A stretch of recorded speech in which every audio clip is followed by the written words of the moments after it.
کرتی ہے سسرالی رشتے میں اور اپنے رشتے میں. اگر عورت سسرال والوں کو بھی اپنا ہی سمجھے تو میں سمجھتا ہوں کہ 80% جھگڑے ختم ہو جائیں گے. 80% جھگڑے. عورتوں کو سب سے زیادہ دکھ اور تکلیف اور پریشانی ساتھ سے ہوتی ہے. ان کے لیے سب سے تکلیف دہ ذات اکثر ساس ہوتی ہے. لیکن اگر عورتیں یہ سمجھے کہ یہ ساس اگر نہ ہوتی تو میرا شوہر کہاں سے آتا, ساس ہی کے صدقے میں تو شوہر ملا ہے, اسی کے بیٹے کا نام شوہر ہے نا. لیکن عورتیں بہت چھوٹے دماغ سے کام لیتی ہے. ان کو سمجھنا چاہیے کہ ساس بھی آپ کی ماں کی جگہ ہے. ایک شخص نے اپنی بیوی سے پوچھا کہ بیوی یہ بتائیں کہ سب سے دنیا میں خوش نصیب عورت کون ہے, آپ بتا سکتی ہیں کون ہے؟ تو اس وقت اس کی بیوی نے جواب دیا کہ دنیا کی سب سے خوش نصیب عورت کا نام حوا ہے. شوہر نے تعجب سے کہا وہ کیسے؟ تو بیوی نے کہا اس لیے کہ حوا کی کوئی ساس نہیں تھی, اس لیے وہ سب سے خوش نصیب بیوی ہے کہ جب ان کے یہاں ساس ہی نہیں تھی تو کوئی تکلیف ہی نہیں تھی. حالانکہ ساس ہو کر بھی عورتیں تکلیف سے بچ سکتی ہے. صرف ایک کام انہیں کرنا ہے کہ وہ ساس کو اپنی ماں سمجھے اور ساس کا ہر مطالبہ پورا کریں. محبت ہوگی گھر میں. کسی کو کوئی اگر نفرت دیتا ہے نا, نفرت کے جواب میں اگر ہم محبت دیں تو محبت ہی محبت ہوگی. بابا فرید الدین گنج شکر فرماتے ہیں کانٹے کے مقابلے میں کانٹے مت بچھاؤ ورنہ پوری دنیا کانٹوں سے بھر جائے گی. اگر کوئی کانٹا بچھائے کوئی کانٹا ہٹائے تو پھر کانٹے نہیں ہوں گے. یہاں ایک بات مجھے یاد آتی ہے اپنی گفتگو آگے بڑھانے سے پہلے. ایک لڑکی اپنی ساس کے ظلم سے تنگ آ گئی, اس لیے کہ اکثر ساس کا بھی مزاج ہوتا ہے کہ وہ اپنی بہو کو بہت دکھ دیتی ہے, تکلیف دیتی ہے. لیکن میں جو ساس یہاں موجود ہے, جو میری بوڑھی مائیں بہنیں یہاں موجود ہے جو ساس بن چکی ہے, جو اپنی بہو کو تکلیف دیتی ہے, میں ان سے صرف اتنا کہنا چاہتا ہوں کہ اگر اس تیری بہو کی جگہ تیری بیٹی ہوتی تو کیا تو اس کے ساتھ بھی ایسا ہی کرتی؟ وہ تیری بیٹی ہی کی جگہ تو ہے. اور سنو میرے رسول نے فرمایا کما تدین و تدان, کہ تم جیسا کرو گے ویسا ہی پاؤ گے. تو تم اپنے گھر میں اگر بہو پہ ظلم کرو گے تو تمہاری بیٹی پر بھی ظلم ہوگا, تم اپنی بیوی پہ ظلم کرو گے تو تمہاری بہن پر بھی ظلم ہوگا. اگر ساس اپنی بہو کو بیٹی کی طرح پیار دے تو وہاں اس کی بیٹی سکون کی زندگی گزارے گی, وہاں اس کی بیٹی اطمینان کی زندگی گزارے گی. سن لو, خدا دور نہیں ہے, خدا قریب ہے. اس لیے کوئی ساس اپنی بہو پہ ظلم نہ کرے. ایک لڑکی خاتون اپنی ساس کے ظلم سے تنگ آ گئی. اس کا خاندان بڑا شریف تھا, شریف گھرانے کی تھی. وہ ماں باپ کے پاس جب بھی جا کر ساس کی شکایت کرتی, ماں باپ کہتے بیٹی نباہ کر لو, بیٹی صبر کر لو, کیونکہ جو صبر کرے گا گھر والوں کی تکلیف پر اللہ اسے حضرت آسیہ کے ثواب کے برابر ثواب عطا فرمائے گا. بیٹی صبر کر لو. ماں باپ صبر کی تلقین کرتے رہے. ایک دن ایسا ہوا کہ اس نے سوچا جب میرے ماں باپ میرے مسئلے پہ دھیان نہیں دیتے تو میں اپنے باپ کے دوست, جس کو بچپن سے چچا چچا کہتی تھی, وہ بہت بڑے حکیم ہے, بہترین حکیم ہے, میں ان کے پاس جاؤں گی اور ان کے پاس جا کر کے میں اپنی ساس کی داستان سناؤں گی. بہت توجہ سے سنیں اور خواتین بھی توجہ کے ساتھ سنیں. کہ اس نے سوچا کہ میرے ماں باپ جب میرا مسئلہ حل نہیں کرتے تو میرے والد کے جو دوست ہیں وہ میرا مسئلہ حل کر دیں گے, اور وہ بہت بڑے حکیم ہیں. تو اس وقت جو ہے وہ اپنے بچپن سے والد کے دوست کو چچا چچا کہتی تھی, وہ گئی اور جانے کے بعد کہا چچا جان میری ساس مجھ پہ ظلم کرتی ہے, گالیاں دیتی ہے, میرے شوہر کو بہکاتی ہے, وہ مجھے مارتے ہیں. آپ ایک کام کریں, کوئی ایسا خطرناک زہر دے دیں کہ جس کی وجہ سے میری ساس مر جائے تاکہ میرا یہ جو کاٹا ہے وہ نکل جائے اور میرے گھر کے مسئلے حل ہو جائے. آج کل کی بہویں بھی ایسا کرتی ہے کہ ساس سے تنگ آ کر وہ کسی عامل کے پاس, تعویذ والے کے پاس جاتی کہ کوئی ایسا کام کرو کہ میری ساس کا منہ بند ہو جائے, وہ مجھے کچھ نہ کہے. بلکہ کبھی کبھی تو ایسا بھی ہوتا ہے کہ ہمارے محلے کی عورتیں سادھو اور پنڈتوں کے پاس جاتی ہے کہ کچھ ایسا کر دو کہ وہ بیمار پڑی رہے, کھاٹ پر پڑی رہے, کوئی مجھے کچھ نہ بولے. ظلم کا انجام ایک دن یہ ہونا ہی ہے. حالانکہ بہووں کو چاہیے کہ وہ صبر کریں, لیکن اس طرح سے انتقامی کاروائی بہووں کی طرف سے ہوتی ہے جو کہ ناجائز ہی ہے, کیونکہ ظلم کے بدلے میں تم ظلم کر رہی ہو, غلطی کے بدلے میں تم غلطی کر رہی ہو, تو تم بھی جواب دہ ہو. تو وہ گئی اس حکیم کے پاس جو اس کے باپ کا دوست تھا. ایسا زہر دے دو چچا جان وہ مر جائے. وہ واقعی حکیم تھا, واقعی ایسے نہیں کہ 2-4 نسخے کہیں سے چرا کر حکیم بن گیا تھا, ایسا نہیں, وہ واقعی حکیم تھا. اس نے کہا بیٹی دیکھو میں تجھے 3 مہینے کی دوا دوں گا, اس لیے کہ اگر میں نے تجھے کوئی ایسا زہر دے دیا کہ اچانک تیری سانس مر جائے تو سارا الزام تجھ پر آئے گا کہ اسی نے مار ڈالا, تو تیرے لیے بہت مسئلے پیدا ہوں گے. میں تجھے سلو پوائزن یعنی ایسا زہر دیتا ہوں کہ جو دھیرے دھیرے اثر کرے گا اور 3 مہینے تک تیری سانس مر جائے گی. تو اس طرح ہوگا کہ 3 مہینے میں جب زہر اس پہ اثر کرے گا, مرے گی, تو تیرا نام بھی نہیں آئے گا. لیکن اگر یہی کھینچا تانی رہی تو بھی تیرا نام آ سکتا ہے. یہ 3 مہینے میں جو تو نے اس کو زہر دینا ہے, تینوں ٹائم کے کھانے میں, ناشتے میں, دوپہر اور شام میں, تو زہر دینے کے پیریڈ میں تجھے کرنا یہ ہے کہ جب وہ لیٹے بستر پہ تو اس کے پیر دبائے, جب وہ پانی مانگے اس کے جملے مکمل نہیں ہو تو پانی پیش کر دے, بلکہ پانی مانگے تو دودھ دے دے, اس کے کپڑے دھل دے, اس کی خدمت کر, اس کی ہر ممکن خوشی کا خیال رکھ. کیونکہ جب وہ 3 مہینے کے بعد مرے گی تو تجھ پہ کوئی الزام تو نہیں آئے گا. لوگ کہیں گے کہ یہ تو بڑی فرمانبردار بہو تھی, یہ کیسے یہ کام کر سکتی ہے.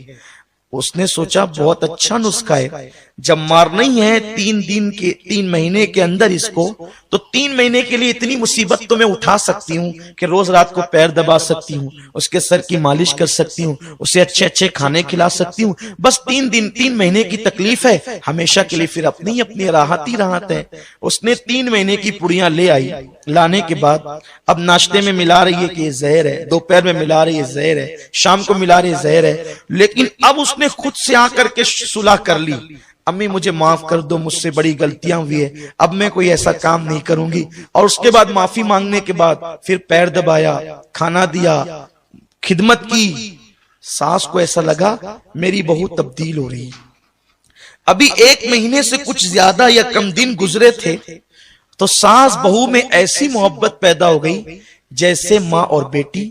کیونکہ جب ساس کو خدمت ملنے لگی تو اس کو یوں لگا کہ یہ تو میری خدمت گزار ہے, اور بہو کو جب گالیاں نہیں ملی, اس کے شوہر کو بہکایا نہیں گیا, تو اس کو لگا میری ساس تو بڑی اچھی ہو گئی.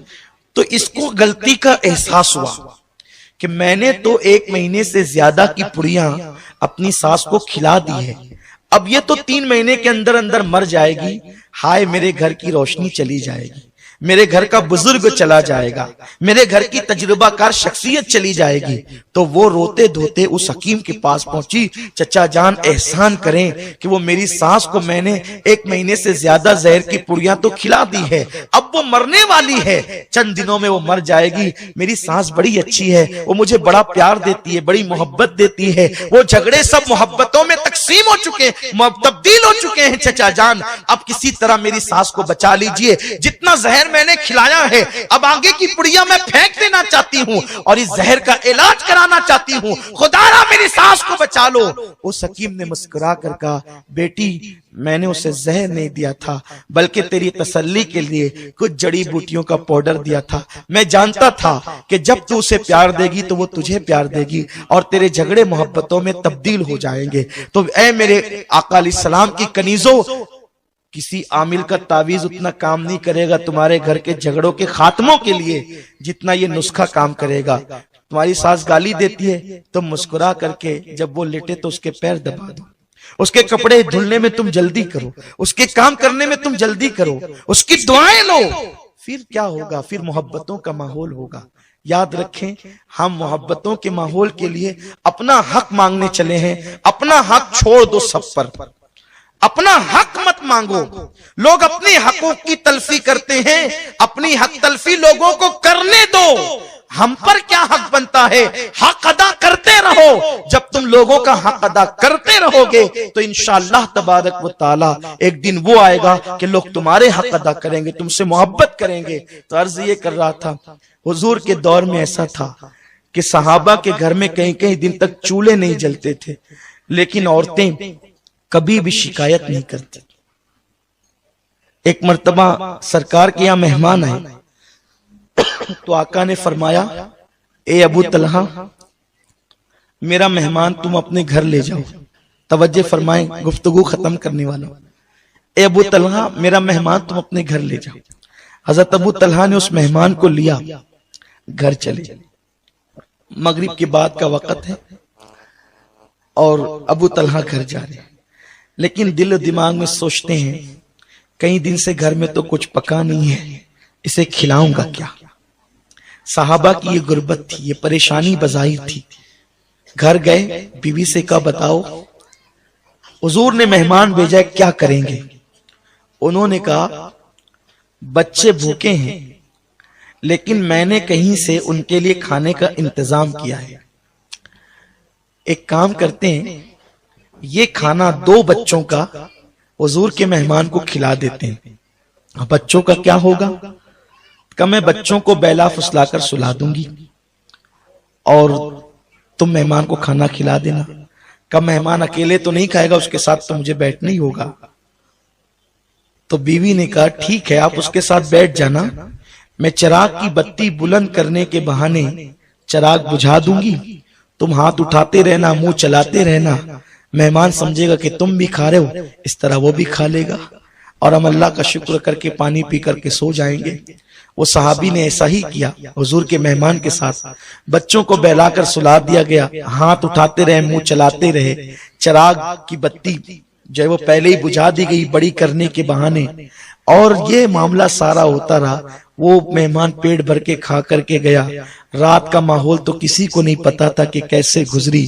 صبح کو جب ابو طلحہ پہنچے تو میرے آقا نے فرمایا, ابو طلحہ میرے مہمان کے لیے جو تو نے اور تیری بیوی نے قربانی دی ہے وہ اللہ نے دیکھی ہے, اور اس کے بدلے میرے اللہ نے تم دونوں کو جنت کی بشارت عطا فرما دی.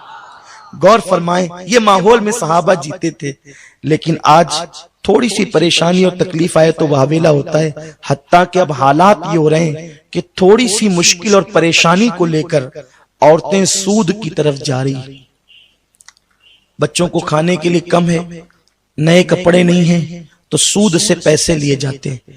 یاد رکھیں جو سود سے پیسے لیتا ہے وہ بھی ملعون. آقا نے فرمایا جتنا گنہگار سود دینے والا ہے, لینے والا جتنا گنہگار ہے اتنا ہی سود دینے والا بھی گنہگار ہے. دونوں گناہ میں برابر کے شریک ہیں, دونوں پر لعنت ہے. اور اب تو مسلم محلوں میں ایسا بھی ہوتا ہے کہ کوئی عورت اپنے شوہر کے پیسے جمع کر کر کے رکھتی ہے تو پڑوس کی عورت قرض مانگنے آئے تو کہتی ہے کہ اگر 10 لے جا رہی تو 12 لا کر دینا, 100 لے جا رہی تو 110 لا کر کے دینا. یہ سود ہے. میں ان بہنوں سے کہنا چاہتا ہوں اپنے پیٹ میں جہنم کی آگ مت بھرو, کیونکہ میرے آقا صلی اللہ علیہ وسلم فرماتے ہیں قیامت کے دن سود خوروں کو, سود کھانے والوں کو یعنی بیاج کھانے والوں کو اس طریقے سے اٹھایا جائے گا کہ ان کے پیٹ مٹکوں کی طرح ہوں گے اور اس میں آگ بھری ہوگی اور اس میں بچھو ہوں گے اور وہ اٹھنے کی کوشش کریں گے لیکن اٹھ نہیں پائیں گے. لوگ کہیں گے یہ کون لوگ ہیں؟ تو فرشتے کہیں گے یہ سود خور لوگ ہیں جو لوگوں سے سود لیا کرتے تھے اور کھایا کرتے تھے. اور حال یہ ہوگا کہ ان کو استغفر اللہ, اللہ اکبر, ایک حدیث یاد آتی ہے, سود خوروں کے لیے جہنمیوں کی شرمگاہ سے ایک پیپ کی نہر نکلے گی. جو لوگ سود کا پیسہ کھاتے ہیں نا, یعنی سود کا دھندا کرتے ہیں, اکثر غریب بستیوں میں یہ ہو رہا ہے کہ مجبوراً کچھ نہ کچھ تو لوگ لے کے ہی جاتے ہیں. لیکن یاد رکھو مسلمانوں, فاقہ کشی کرو, یہ سوچ کر کے کہ فاقہ کبھی کرنا یہ بھی میرے نبی کی سنت ہے. ایک وقت کا نہ کھانے سے کوئی مر نہیں جاتا, اور شادی کے موقع پر کوئی ضروری نہیں ہے کہ آپ 50-50 پہلی کا کھانا کرے، اللہ نے دیا ہے 100 پہلی کا بھی کرے، لیکن اگر نہیں ہے تو سود سے پیسے لے کر کے اپنے بچوں کی شادیاں نہ کرو۔ میرے رسول نے سب کچھ ہونے کے بعد اپنی بیٹی کی شادی اس لیے بڑی سادگی سے کی تھی تاکہ غریبوں کو ایک دستور مل جائے، غریبوں کو ایک قانون مل جائے۔ حضور نے کچھ نکاح بڑی سادگی سے بھی کیے تھے تاکہ غریبوں کو قانون ملے، اور ایک نکاح میں بکری کے گوشت کا ولیمہ بھی کیا تھا تاکہ امیروں کو بھی قانون مل جائے۔ جس کی جتنی حیثیت ہے وہ اپنی حیثیت کے مطابق خرچ کرے۔ لیکن آج تو برادری میں میری ناک نہیں کٹنی چاہیے، نادان برادری کے لوگ قبر میں نہیں آئیں گے، تیری قبر میں تجھے اکیلے جانا ہے۔ اللہ سے اپنا معاملہ درست رکھو، کسی کو کسی کی برادری نے نہ عزت دی ہے نہ دے سکتی ہے، عزت تو اللہ دیتا ہے، اس لیے اس کو راضی کرو۔ گناہ کر کے کوئی عزت حاصل نہیں کر سکتا۔ اسلام کوئی ایسی برادری کے قانون کو ماننے کے لیے تیار نہیں ہے جو اسلام سے ٹکراتا ہے۔ قانون کسی برادری کا نہیں چلے گا، قانون تو صرف اسلام کا چلے گا، اس لیے کہ ہماری برادری اسلام ہے اور ہمارا قانون قرآن ہے، ہم مسلمان ہیں۔ اسی لیے تو حضرت سلمان فارسی سے کسی نے پوچھا، سلمان تیری برادری کیا ہے؟ تو کہا میں اسلام کا بیٹا ہوں، میں مصطفی ہوں، میں اسلام کا بیٹا ہوں، میں مصطفی ہوں، میری برادری اسلام ہے اور میرا سرنیم مصطفیٰ جان رحمت ہے۔ یہ فکر ہمیں لے کر کے چلنا ہوگا۔ تو یہ کہ ہم اس کو دعوت دیں، اس کو ٹھیک ہے، ہم لوگوں کے یہاں کھا کر کے آئیں، انہیں کھلانا بھی تو ہوگا۔ آپ نے کوئی معاہدہ تو نہیں کیا تھا کہ آپ کھلانے تو ہم بھی کھلائیں گے، اس کی حیثیت کھلانے کی تھی، اس نے کھلایا، آپ کی حیثیت نہیں ہے، آپ پر کوئی ظلم نہیں، کوئی حکم نہیں ہے۔ اس لیے لوگوں تو عرض یہ کر رہا تھا جو سود لیتے دیتے ہوں گے ان کے لیے کتنا دردناک۔ میں یہ حدیث پڑھتا ہوں تو لرز جاتا ہوں۔ بے نمازیوں کے لیے بھی عذاب ہے، روزہ ترک کرنے والوں کے لیے بھی عذاب ہے، لیکن سود والوں کے لیے کتنا بدترین ہے۔ جہنمیوں کی شرمگاہوں سے پیپ کی نہر نکلے گی اور وہ اتنی بدبودار ہوگی، اور اتفاق سے اللہ اکبر وہ جہنمی جو ہوں گے، اللہ اکبر وہ زانی جہنمی ہوں گے، اور زانی جہنمیوں کی شرمگاہوں سے اس وقت اتنی بدبو نکلے گی کہ وہ بدبو اگر دنیا کے انسانوں پہ کھول دی جائے تو سارے دنیا کے انسان مر جائیں، اور اسی سے وہ پیپ کی نہریں نکل رہی ہوگی۔ اس پیپ کی نہروں میں سود لینے والے دینے والے ڈبکیاں لے رہے ہوں گے، جیسے وہ سر اوپر کریں گے تو ایک بڑا سا پتھر ان کے سر پہ ڈالا جائے گا، انہیں منہ اندر کر لینا ہوگا۔ اس وقت فرشتے پوچھیں گے یہ کون لوگ ہیں؟ کہا جائے گا یہ وہ، فرشتوں سے لوگ پوچھیں گے یہ کون لوگ ہیں؟ فرشتے کہیں گے یہ وہ لوگ ہیں جو دنیا میں سود لیتے بھی تھے اور دیتے بھی تھے۔ ہم کس لیے سود لے رہے ہیں؟ نئے کپڑوں کے لیے۔ کس لیے سود لے رہے ہیں؟ بچوں کے لیے۔ کس لیے سود لے رہے ہیں؟ شادی بیاہ میں جہیز دینے کے لیے۔ کیا تمہارے لیے سیدہ فاطمہ الزہرا کی زندگی نمونہ نہیں ہے کہ جس نے ایک دوپٹہ پوری زندگی ایک دوپٹہ استعمال کیا جس پر 17 سے زیادہ پیون لگے ہوئے تھے؟ کیا ہماری بیٹیوں کے لیے یہ عبرت نہیں ہے؟ یاد رکھیں جہاں سود ہوگا وہاں کبھی برکت نہیں ہوگی۔ میں نے بڑے بڑے تاجروں کو دیکھا، ان کو میں نے توبہ کے لیے بھی کہا، بڑے بڑے کروڑ پتیوں کو دیکھا، اربوں پتیوں کو دیکھا کہ وہ سود سے پیسہ لے کر کاروبار کرتے ہیں، ایک دن وہ گڑے میں جاتے ہیں، کیونکہ قرآن میں اللہ کا اعلان ہے اللہ سود کو گھٹائے گا، یعنی سود میں کوئی برکت نہیں ہے، اور اللہ تجارت کو بڑھائے گا۔ اس لیے محنت کرو، محنت کرو۔ عورتیں گھر میں ٹی وی دیکھنے کی بجائے، فلمیں دیکھنے کی بجائے، سنیما دیکھنے کی بجائے کوئی ایسا کام کاج کرے گھر کے اندر بیٹھے بیٹھے جس سے وہ اپنے شوہر کی مدد کر سکے۔ یہ کوئی بری بات نہیں ہے، لیکن ایسا کام کرے کہ گھر میں بیٹھ کے کر سکے، باہر جا کر کے نہیں، گھر میں بیٹھ کے کر سکے۔ عورتیں غربت کی وجہ سے تراشن بھرنے نکلتی ہے، اس کی ہم اجازت نہیں دیتے، ہمارے علماء اجازت نہیں دیتے، اس لیے کہ بڑے بڑے حاجی نمازیوں کو دیکھا کہ اگر عورتیں تراشن بھرنے کے لیے آتی ہیں تو ان کی نگاہیں کنٹرول میں نہیں رہتی، اور غربت کی ماری عورتیں کبھی کبھی معاذ اللہ ان کے پیر دولت کو دیکھ کر پھسل جاتے ہیں۔ اس لیے عورتوں کو تراشن بھرنے کے لیے نہ بھیجا جائے، عورتوں کو باہر کام کرنے کے لیے نہ بھیجا جائے۔ عورتیں اگر غربت زدہ ہیں تو وہ گھروں میں کام کریں، گھر کے اندر رہ کر۔ بہت سے ایسے کام ہیں جو عورتیں گھروں کے اندر رہ کر کر سکتی ہے۔ کیا آپ کو وہ حدیث پاک نہیں معلوم؟ ایک روایت ہے، ایک شخص ہے، کہنے لگے یا رسول اللہ میں بہت تنگ دست ہوں، میں کیا کروں؟ آقا فرماتے ہیں شادی کر۔ حضور شادی ہو گئی، ایک آدھ دوسری شادی کر لے۔ انہوں نے دوسری کی، پھر اس کے بعد عرض کی یا رسول اللہ اور تنگی بڑھ گئی۔ سرکار نے فرمایا کہ شادی کر۔ کہا حضور دو تو کر چکا ہوں، کہا شادی کر۔ انہوں نے تیسری کی، پھر اور تنگی بڑھ گئی تو انہوں نے عرض کیا رسول اللہ اب تو تنگی بہت زیادہ ہی بڑھ گئی ہے، کیونکہ پہلے ایک پیٹ کا معاملہ تھا، ابھی تو تین تین کے خرچے کی بات ہے۔ حضور نے فرمایا کہ شادی کر۔ انہوں نے چوتھی کی۔ اتفاق سے وہ چوتھی دلہن کوئی ہنر جانتی تھی، وہ آئی تو اس نے ان تینوں کو سکھایا، اور جب یہ چاروں مل کر کے وہ اس ہنر پہ کام کرنے لگے تو اللہ نے ان کو مالا مال فرما دیا۔ لیکن آج کوئی اس کو دلیل بنا کر ابھی 3-4 کا پلان نہیں بنائے۔ میں یہ کہنا نہیں چاہتا، میں یہ کہنا چاہتا ہوں کہ گھر کی عورتیں جو ہے وہ اس طریقے سے اپنے ہنر کا استعمال کر کے اپنے شوہر کا ہاتھ بٹا سکتی ہے، اپنے شوہر کی مدد کر سکتی ہے۔ تو سود لینے سے اچھا ہے اور سود سے کمانے سے اچھا ہے کہ عورتیں اپنے گھروں میں، ہم اپنے بچپنے میں دیکھتے تھے گھروں میں چرخے ہوتے تھے، عورتیں چرخہ بھرتی تھی، اور چرخہ بھرنے کے نتیجے میں بچوں کی پڑھائی چرخے سے ہوتی تھی، عید کے پیسے چرخے سے جمع کیے جاتے تھے۔ لیکن اب چرخے